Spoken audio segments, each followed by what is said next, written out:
presentation is about Edward Splatt case, wrongfully accused. Edward Splatt was a spray painter, worked at the Wilson's engineering factory. Edward lived with his wife Yvonne and 4 kids at Cheltenham, Adelaide. The case started on the 3rd of December 1977. Mrs. Simper was found dead in her bedroom, strangled and assaulted.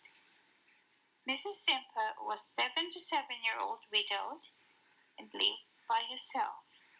Her daughter Christina and son-in-law Donald lived next door. On the 3rd of March 1978, Mrs. Splatt was arrested and charged with murder. The investigation was in charge by the senior detective, Sergeant Barry Cox, and he was the head of the Technical Service Division of South Australian Police. The evidence presented at the court against Mr. Splatt were seed endosperm, wood particles, fibers, foam, spicules, paint and metals. November 24, 1978, Mr. Splatt was found guilty of murdering Mrs. Simper and sentenced for life imprisonment. However, Stuart Coburn was convinced that Mr. Splatt was innocent and called in for an independent assessment of police and also for the Royal Commission. December 23, 1982, the Royal Commission was issued by the Premier of South Australia. Then on January 24, 1983, the preliminary hearing started of the Royal Commission began and ended on the 1st of March 1984.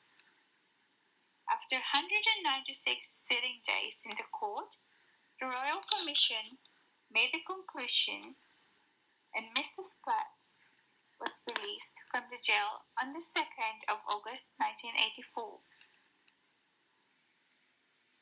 For the evaluation, the prosecution concluded to the jury that the number of trace materials was too high to be attributed to coincidence or accident.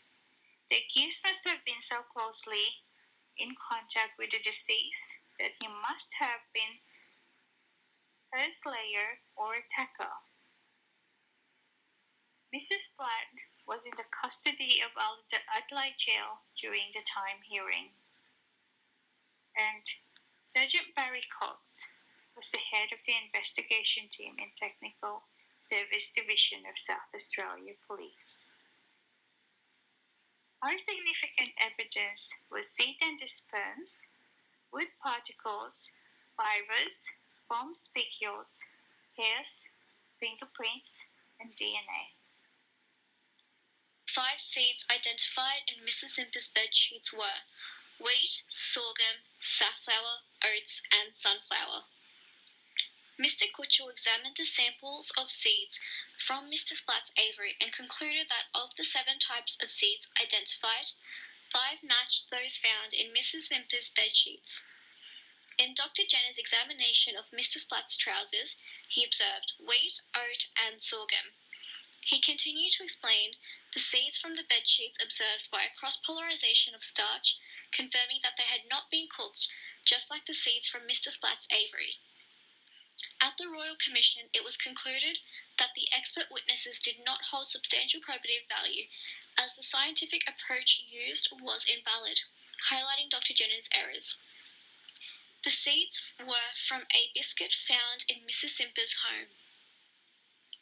Mr. Kutchell distinguished 2 types of wood particles from Mrs. Simper's bedsheets, a reddish-brown particle identified as jarrah, similar to the wood from Mrs. Simper's windowsill, which appeared to be coated in an oil-based paint.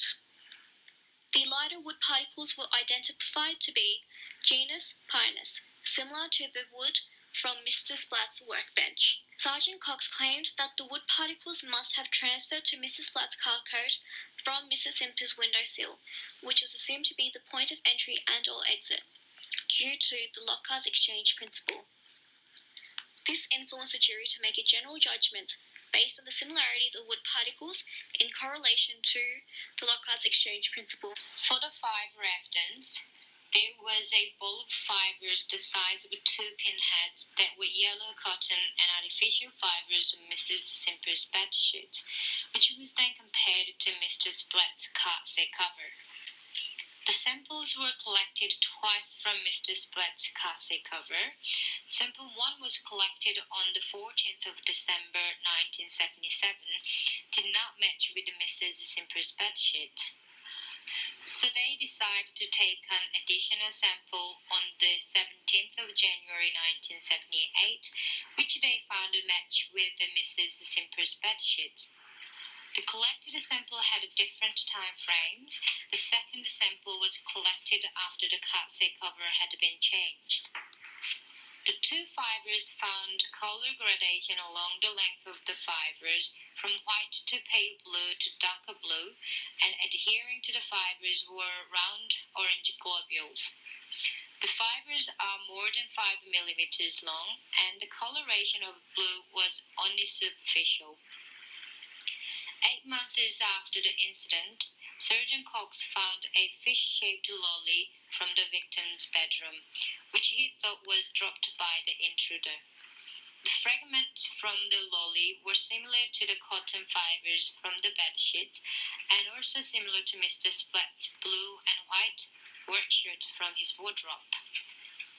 The lolly fibers evidence does not hold a strong probative value due to contamination of evidence. Collecting evidence 8 months after the murder, there is a high chance of crime scene contamination.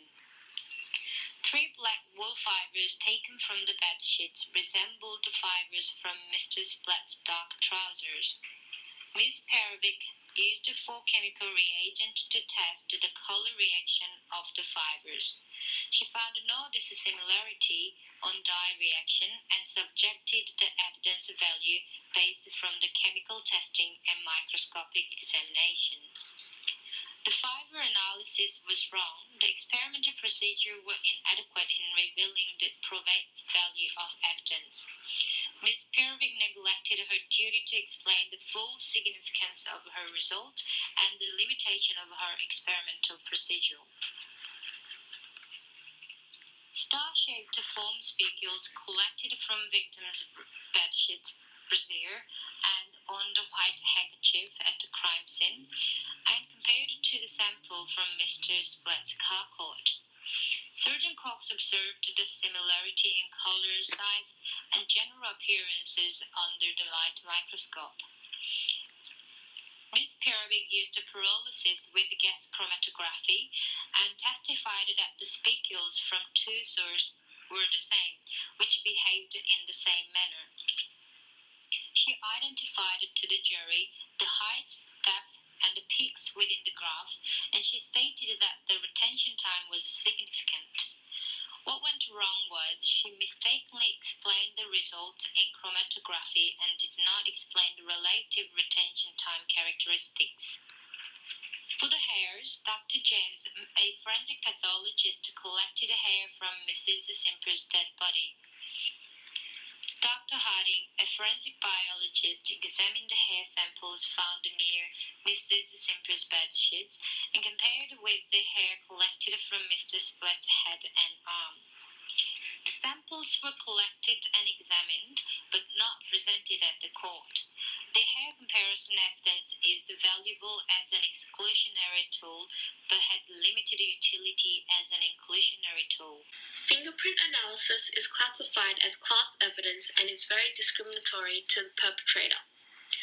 Fingerprints could have been found on the missing red and black torch from Mrs. Simper's bedroom, which was coincidentally found by Sergeant Cox in Mr. Splatt's home. The chisel-like instrument used to mutilate Mrs. Simper's genitalia was never found, therefore fingerprints on it could also not be recovered. DNA evidence is another type of class evidence and holds a substantial probative value, but unfortunately, it was unavailable during that time. DNA evidence could have been found in Mrs. Simper's undergarments and been used to compare to a DNA profile of Mr. Splatt. The success of the Labour Party being elected in South Australia in the state election allowed for a royal commission to be held due to the shadow attorney's promise. This greatly impacted on the case. The public perception of Mr. Splatt was negative, and they were convinced he had murdered Mrs. Simper. The media also had a great impact on the case due to Stuart Cockburn, who was a journalist, and published an article in the Advertiser titled "Is This Man Innocent?", which stirred up doubts and exposed flaws in the case. Mr. Moran concluded in his report that the police investigation was unscientific and slipshod, which resulted in the immediate examination of the Technical Services Division of the South Australian Police. At the end of the Royal Commission, flaws in the scientific investigation were proved, and a retired forensic scientist, Mr. Fish, made a series of recommendations to improve scientific protocol. As a result of Mr. Splatt and many other cases, the National Institute of Forensic Science was formed to improve standards in government laboratories. In conclusion, the Royal Commission outlined errors made by both the police and scientists. Judge Shannon stated that it would be unjust and dangerous for the verdict of guilty to stand. Mr. Splatt was finally released after 6.5 years in jail and received an ex gratia payment of $300,000.